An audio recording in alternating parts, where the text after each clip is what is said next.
Okay, so here we have two applications running on Blaize hardware, one application per GSP. In the top example, we can see a path drawn on the road, so this will trigger events when cars drive down here, as well as a region on the left-hand side.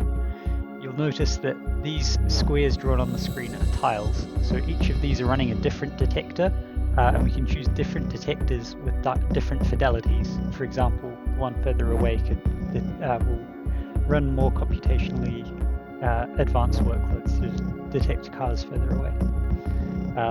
We have this configuration tool where we can easily edit the parameters used in these analytics. So this, we can choose the decoded codec used to load the video in, different models to use, and something else that is noted is that we can actually update these tiles on the fly. So we can save computation based on if there's more or less cars or more or less things to detect in different areas. We can turn them all off or turn one up to a higher fidelity if we wanted to. We can do this for each different analytic as well, so we can see the one in the bottom left we can configure as well.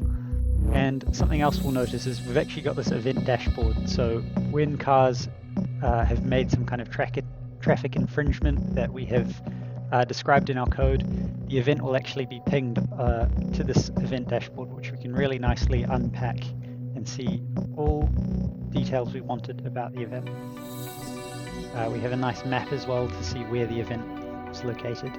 So in these two examples, we have one detecting fire and smoke in the top left-hand corner, and this is showing that, our video streams don't have to be static. We can use mobile video streams, for example, a drone, and this could be very useful for alerting public safety risks such as fires or smoke.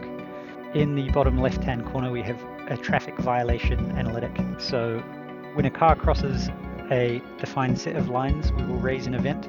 And something specific to this analytic is that it actually has number plate recognition bolted on top.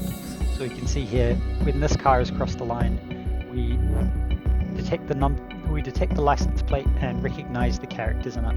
And within the event itself, we can actually unpack and see if it has managed to detect the license plate successfully.